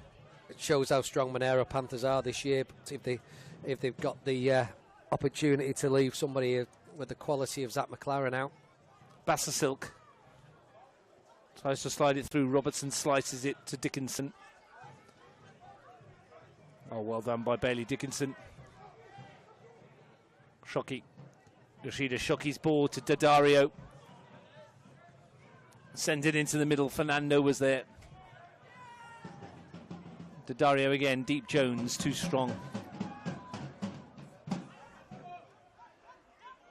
Dickinson. You know, sometimes we like to chat about the wider sporting world as well. I'll give a shout out to my local rugby team back at home, Bath Rugby, who won the European Challenge Cup last night, gave Lyon a bit of a spanking. They're on for an unprecedented treble this year at the moment. Wow. They won the National Cup, they won the European Challenge Cup, and they're top of the table. They're going to finish first, and they're going to play a home playoff in the semi-finals after years and years and years of mediocrity. Daniel Barach. So good to see them back winning trophies. Kreskus. Stretching his legs. I was just trying to think of the ground that they played at. It's called the Rec, the recreation ground. Where Bristol Rovers shared with them for a few. No, that was Bristol. Oh, yeah, that was Twerton Park. You're Twerton, thinking of the yeah. rugby ground. That was the football ground. Here's Bassasilk. That takes a nick. Twerton Park's up the road. Bristol Rovers play there. That's Bath City's football ground. Next to the gasworks, near enough, or a bit further down. Hence why Bristol Rovers are called the Gas, is in their nickname. Well, they were there for a long time, Bristol Rovers. Now back at the Memorial Grounds. Bristol Rugby play their games at Ashton Gate, home of Bristol City. Anyway, bit of wider sporting knowledge that nobody cares about but me, but there we go. Bassa Silk.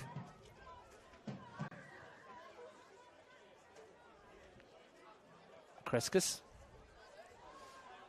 And cricket season's back in the UK as well, Ian. Gaia. Fernando. Cricket fan? No. McLaren into the middle. Watched Lancashire a few times, mainly Lancashire Yorkshire games. But Battle of the Roses. yeah, like the one dayers. Prefer the 2020s. It's a good ball forward. Now Flores has broken the offside trap. He'll look up to see no pink shirts in support, so we'll have to do it himself. And it's not a bad effort, to be fair. Did it on his own. Thompson got up to support Andadaria, but by then it was too late. It's an Ashes year as well, isn't it, this year? It is. This year and next year, start of next year. British Irish Lions Rugby Tour of Australia starts in a month or so as well. Well, the football season's nearly done. Champions League final next week, isn't it? Not tonight. Is it next week? It's next Saturday, I believe, in Europe. So Sunday morning, I believe, for us. Paris Saint-Germain versus Inter Milan. Oh dear. Sounds slightly better than Tottenham and Man United in the Europa Slightly. Chelsea versus Real Betis next week in the non-league conference final, whatever it is. Betis are doing all right. They are. They're in the conference final, whatever that is. Vauxhall Conference Vauxhall Conference final. Right, so that would have wound some Chelsea fans up there watching, weren't they? But the biggest games are this weekend, aren't they, in England? The playoff finals? The playoff finals. A big one tonight with Sunderland against Sheffield United. Charlton versus Leyton Orient, is it not? It is indeed. The East London showdown in North London. And then to complete the three, it is Wimbledon versus Walsall in League 2. Well, and then the fourth one in the National League is actually Southend and Oldham, just to blow everybody to death. But tonight is the main championship playoff final, because if you win that, you're in the Premier League next season. Kreska's off and running. Got his goal a moment ago and goes for another, and it might fall for Balaj. Great block.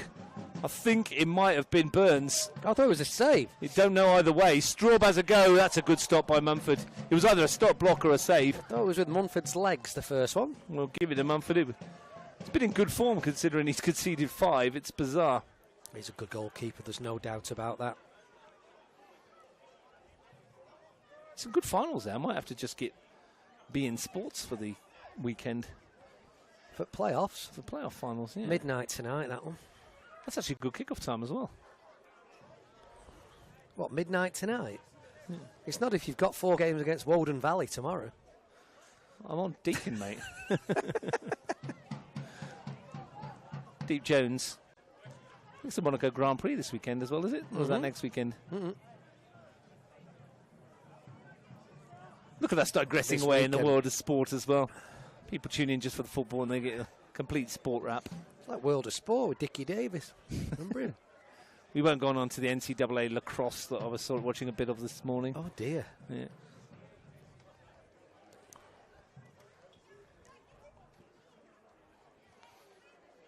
This game long since put to bed by Monaro Panthers, who have 5. 4 in the first half, 1 in the second.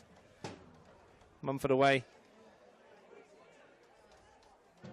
Gunners win over O'Connor broke an 8-game spell without a win in the NPL, dating back to round 21 last season. They're not going to add to it. And the 2 goals they scored last week was the first time since a 4-2 win over Tigers in that game. The Gunners have scored multiple NPL goals. They're struggling to do that as well. This, for the Panthers, is a return to form after scoring 23 times in their first 4 games of the season. They'd only managed 4 in their last 4. Well, they've put that to bed and then some. 5-0.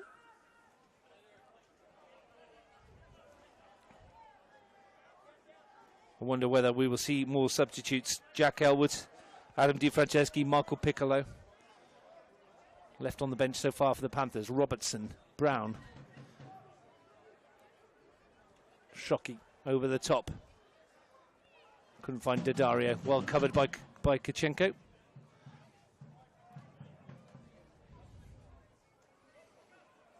Pace of the game has dropped somewhat, Ian, but then you'd expect that, wouldn't you?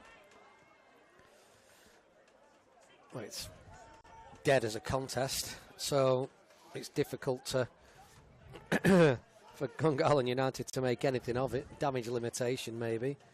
Moving the ball, all right. Shockey running at Fernando. Not troubling Illich.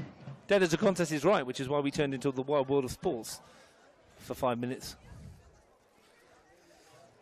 Well, we've basically sorted out everyone's weekend who wants to watch more sport, haven't we? Yeah, we told them about the test match cricket, playoff football, Formula 1 Grand Prix. Women's Asia Cup, Women's Champions League final. Melbourne Special mention to Carly Rosbachen, who will be playing in that, and Jack is immensely proud. He's been putting it out on his social media for people to watch it tonight. So good luck to the Rosbachen family, and Laura Hughes there as well, is she? So what time's that kick off? Do we know? 10 o'clock. 10 o'clock. Since you asked. Thanks, I did. I think Jack put that on his Facebook as well. So, yeah, trying to encourage people to watch that game. Well, that starts before everything. Well, that's the plan, you see. Get home. Watch that and watch then that kick on from there. Watch Sheffield United Sunderland. Shockey allowed to run a long way. Will that come for Daddario? The step by Guy meant it will. When he's overhit it and couldn't find Thompson coming in on the far post. Panthers change.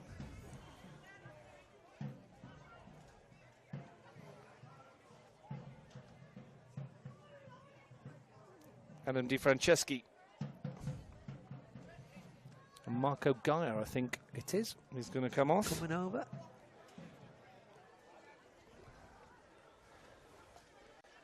I wonder where Di Franceschi will place himself here. Will he go to the right of Deep Jones or into the middle of the three? Or to the left where Gaia was? It might be straight like for like, do you think? It's the left of where Gaia was. At the moment, that's where he's coming on to the left of Dylan Deep Jones. They look very composed with Deep Jones in the back three, with Fernando alongside him and Gaia there as well. He's been good tonight, Dylan, hasn't he? We do give him a little bit of stick every now and again, but he's been solid in there this evening. Mistake in midfield. Kachenko. Balach. Kachenko's continued his run. Another slip. Plenty of players have been slipping tonight. He's a bit dewy out there. It is.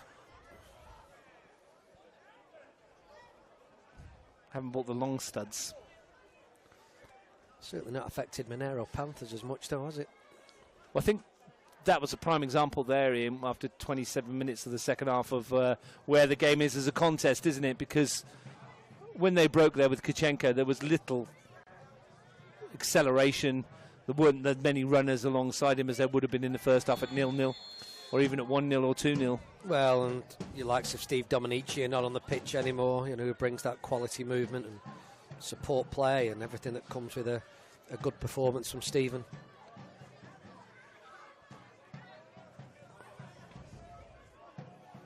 Gungahlin have now conceded 19 goals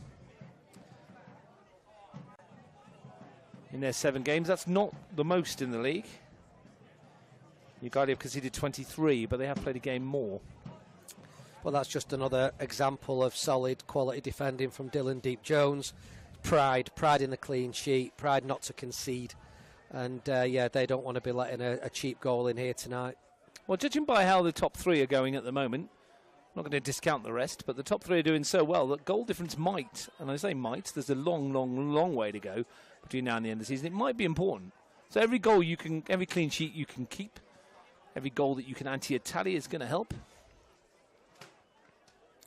It brings that extra element of excitement, doesn't it, to the competition when it's about that as well. Well, before today, Canberra Occasion were plus 19, Monaro were plus 12, so Monaro will now be plus 17 if they keep a clean sheet and don't add any more. Di Franceschi, who changed his number. He shifted from number 2 to number 20 now. Different shirt size, Ian, for Di Franceschi.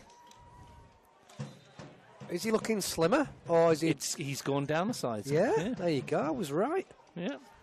I was hoping you wouldn't go the other way. I would have only done it for muscle mass, but he's certainly not a big boy in the fat sense. There's not been as many pies as we have. No, absolutely not. But our careers are over. But it does look slick. It does look pretty trim. It does. McLaren, Fleistraub. Kachenko. I haven't written myself off quite yet, mate. There might be some masters come back at some stage. No, I think you should, mate. Yeah, I don't time's know. up. It's done a long time. You never ran more than outside the 6-yard box anyway, so what's fitness got to do with it? Exactly. Put the ball in the back of the net. I love you now, have an enlarged heart, my friend. Well, that's what made you such a good player. I was so lazy. Such a massive heart. You've got no legs, but you've got a massive heart. Exactly. Little skill as well, unfortunately. The skill enough to put the ball in the net. Here's Bailey Dickinson. Gungahlin will hope they can find someone to do just that tonight. Adam Di Franceschi. They haven't threatened much, have they, Gungahlin? Yoshida Shoki's been their most potent attacking threat. Luca Flores has been on the fringes a lot. Dario's worked hard. Dickinson, Flores.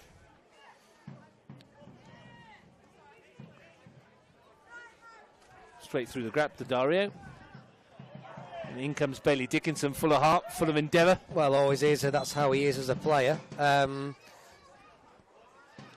They needed to show that a little bit earlier tonight, did Gungahlin, but at the same time, it's bench emptied. Too little, too late. Yeah, bench emptied here for Monaro Panthers. Christian Kreskus is coming off. Marco Piccolo is coming on. And Jack Elwood is coming on for Robert Kachenko on this near side, I think, who won't be getting his hat-trick. No, but then when the big challenges are coming in like that, just look after Robbie a little bit. And then you mentioned about Christian Kreskus before with his knee strapped up, so it's sensible moves from the manager. They've done enough, those two. Jack Elwood's had a bit of a career resurgence since his return to the Panthers. Signed for the Tigers, didn't really get looking in the first team there, did he? Couldn't break into the squad as on a regular basis. Now he's back here. He's come off the bench now 3 times. He's had a start as well.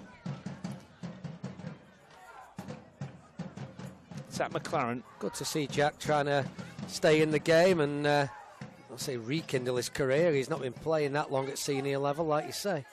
Here's a chance for Luca McCaw to have a go. But good to see all the same. It's nice to see him playing high up on the left as well. He's a very good player up there.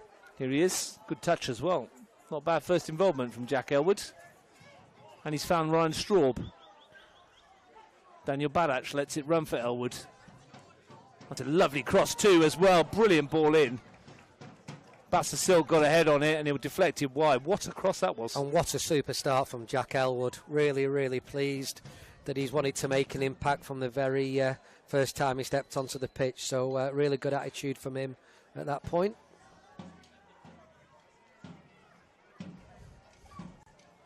Ryan Straub with the corner kick.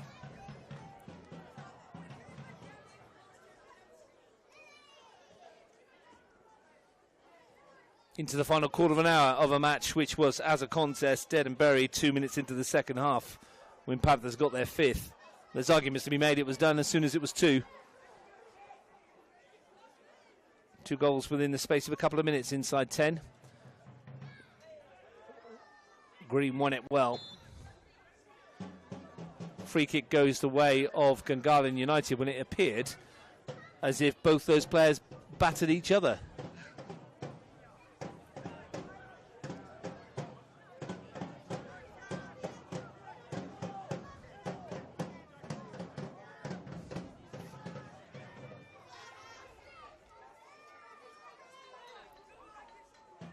Di Franceschi for Monaro. Long throw that is. Bassasilk. Now here's a chance. Runners either side of him. Ben Bassasilk. That's go a long way. Elwoods. Barach. Unmarked. Fires it across.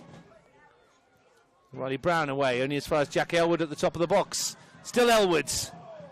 Bassasilk has a go. What a stop. Mumford diving to his left. Superb from the goalkeeper. Bassasilk must have thought he was making it 6.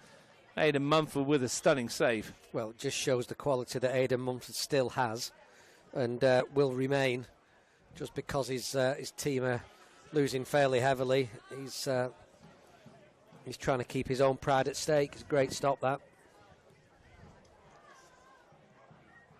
Straub will take. Delivery in towards Fernando, who got half a touch on it and a second touch. Thompson away. And now Shockey on the break, but Elwood steps in. And still going. Good introduction this has been from young Jack Elwoods. Dada's won it back, and Elwood's taken off him too.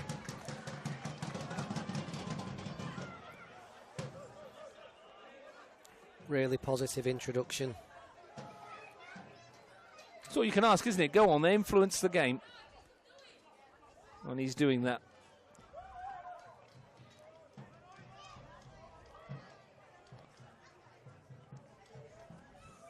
Thompson. Burns back for Thompson again. If it wasn't for Mumford, it might be many more.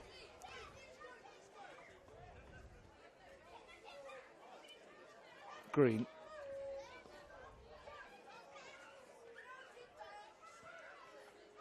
Elwood will pick that out. Even the ricochet falls nicely for McCaw, who bursts onto it. He's got Barrett square. That's a timely bit of defending from Robertson. Excellent work. Otherwise, Daniel Barrett might have been looking at yet another hat-trick. He was just at the back post to pass that one in if it wasn't Robertson getting in the way to stop the cross. Ultras have had enough in front of us, Ian. They're off down towards the goal, because that's where all the action is. It's a nice little terraced area in front of us, though, that Monaro Panthers have put together. It's a wonderful ground, this one, isn't it? Done a lot of work on it. The lights are good too. They're going to get an upgrade, hopefully.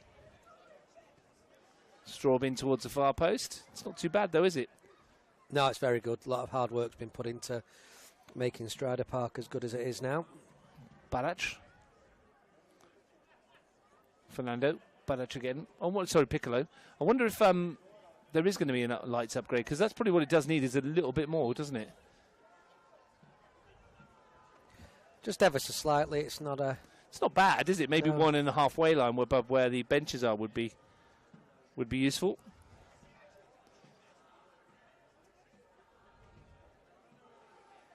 Dennis Ayo comes on. I think Luca Flores has made way. But as you look round Stryda Park, there's a lot of hard work that's been put into the ground. Some Bassasilk in. Here's Elwoods. Didn't want to hit it first time. McLaren will. And Thompson away. Yeah, thriving football club off the pitch, and well, not doing too badly on it either. Yeah. It's a bit like Nico Kalfas on a night out, isn't it, really? A lot of graft has been done to get him to this point.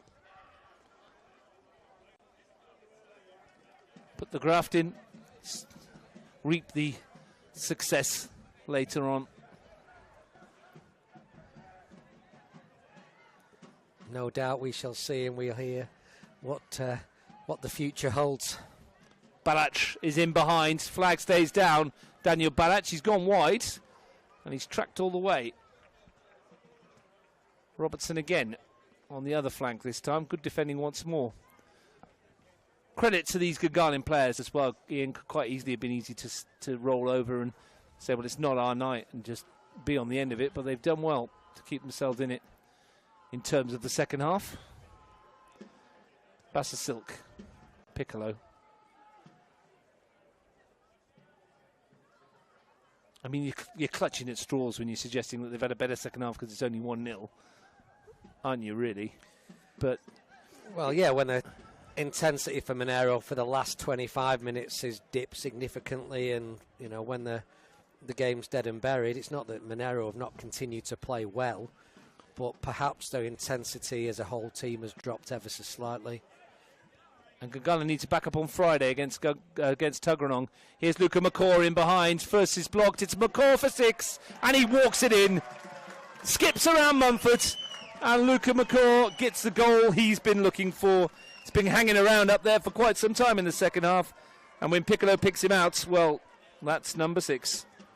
Yeah, big credit to Mako for just staying up there. It bobbled out a couple of times to him, but it was lovely composure just to take his touch past the goalkeeper and pass it into what became an empty net. And for half the intensity that they've had for the last 15 minutes, Monaro, then they've certainly still had the upper hand, and a deserved 6th. Puts them to within 1 goal of Croatia's goal difference for what it's worth. And yet another goal at home. I'll tell you what, if you've got a season ticket to the supporters club here, you get your money's worth, don't you? Well, you Not do. only with the food. You do, because they're all eating and drinking in there. It's all gone today. Everything's gone, mate. But the football team are not doing bad either, are they? Yeah, well, they're having a great time in there, and they're also watching their team score a bucket full of goals at home. Well, just pop your head in and ask even if there's a game going on. There's a right chat going on in there. Little circle, about 10 of them. Just enjoying themselves. AO in behind. Now then, off the bench. Can he get something back? He's put it across goal, and it's not in because it's been cleared well. Fernando got stuck in ahead of Riley Brown. Dennis Io with a positive introduction.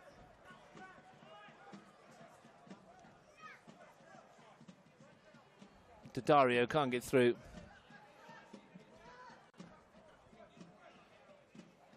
Oh, well, that's well won by Bailey Dickinson.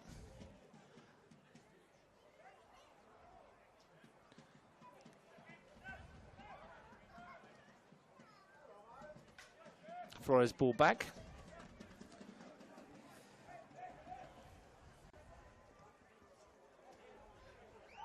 Thought Flores had gone off earlier on, but in fact I think it might have been Shockey who's made way. And Flores has dropped into a deeper role. Here he is. Jack Green. Robertson. Again, Ryan Straub. Just that high-intensity press where the ball's coming centrally. Fernando. So good at that. Piccolo almost slides it through. Already got an assist to his name since he's come on. Here's AO. Bounces off McLaren and sends Dario scampering away.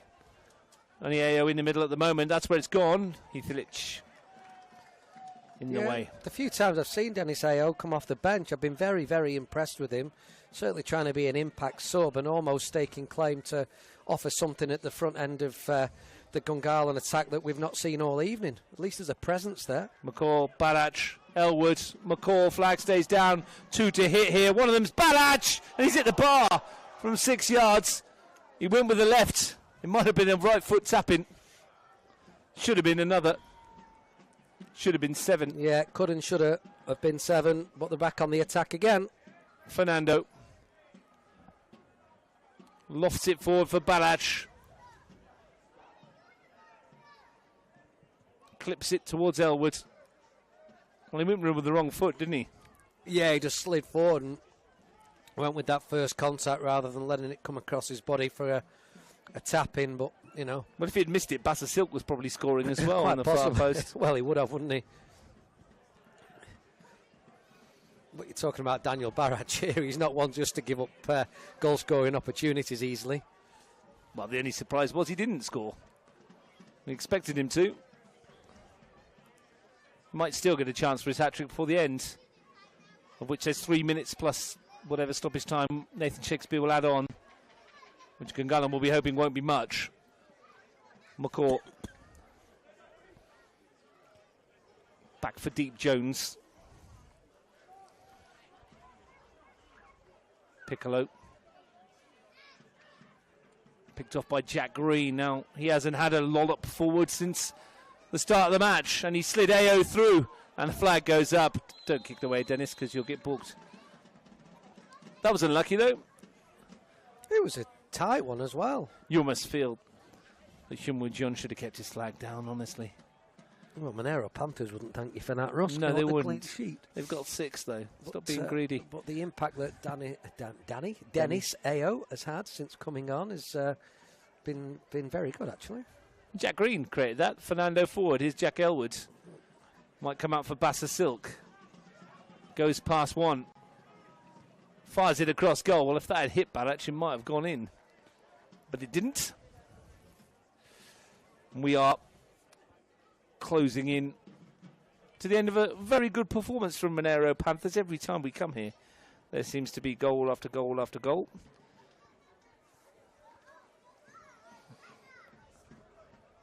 So many at home. As I mentioned, 5 or 6 on most occasions that they get here.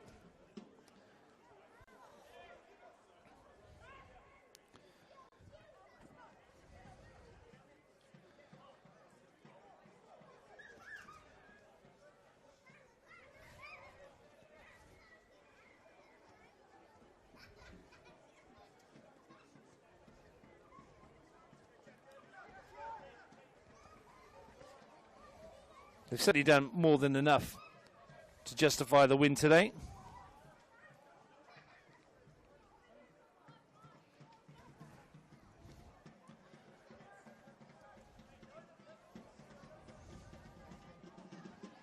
As I mentioned, Ian, they score lots and lots of goals at home. Their next home game is on Wednesday, the 11th of June, 4 days after the cup final, when they welcome Monaro Panthers welcome Canberra, Croatia to this venue.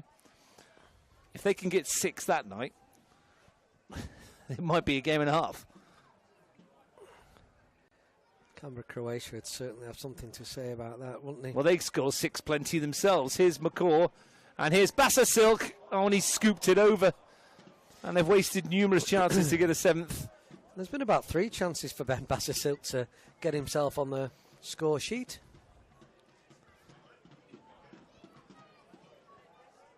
Fire engines turned up outside the ground behind us. These flickering lights caught my eye. The Panthers have been on fire going forward. Yeah. Oh, it's a cat stuck up a tree. I'm not too sure. What really? Can't smell much. It's fire over there. Yeah. It's been out there all day. I walked past it earlier. Yeah, Frank knows all about that when his mate Jim Bean walks through the gate at the other side.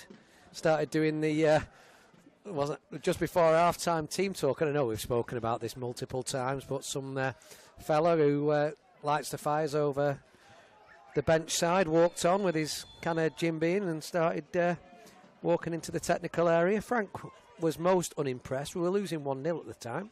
There's a card there. Well, Dennis Ao made the foul, but it looked like Luca Flores got the card. I'm not sure what that was all about. Maybe Flores said something, or check on that a little bit later. But we're into stoppage time, and we played a minute and a half of it nearly. Paul McCall will be very pleased with his team again. Needed to win today. Challenge was set by Tigers winning over the Roads.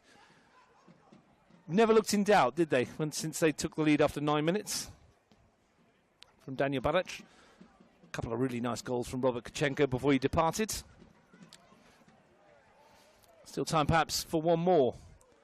Or was that being greedy? Barach still on his hat-trick. Delivers into the area. Bassa Silk, they have got 7. Ben Bassa Silk off the bench scores for the 3rd time as a substitute this season. And it is a magnificent 7 for the hosts, who are cruising to the points. Well, Ben Bassa Silk has deserved that. He's had 3 opportunities before that goal that didn't go in. It was that classic Ben Bassa Silk central late time run through midfield. Daniel Barach just pops it up in the air. Beautiful cross. And as it comes to full time, what a great way to finish it. Fully deserved Monaro Panthers win. They've been excellent from start to finish. Daniel Barach gets a goal to go, an assist to go with his 2 goals. And Ian Worthington, I'll talk about a statement of intent to the rest of the league as well. Coming back, bouncing back off of a defeat with an emphatic home victory. They've been brilliant, haven't they? You know, the all mentality, that ruthless aspect that they have, every player on the pitch, you know, working together, fighting together, ruthless together. Yeah, it's been a fantastic performance by Monaro Panthers. Gungahlin United, another day heaped with misery. They came here to Stryda Park hoping to build on their 2-1 win over O'Connor last week. They will go home with their tails wedged very firmly between their legs. Daniel Balash twice, Robert Kachenko twice, Christian Kreskus, Luka McCaw and Ben Basser-Silk with a header with the last touch of the match have the Panthers home and hosed. It's finished Monaro Panthers 7, Gungahlin United 0.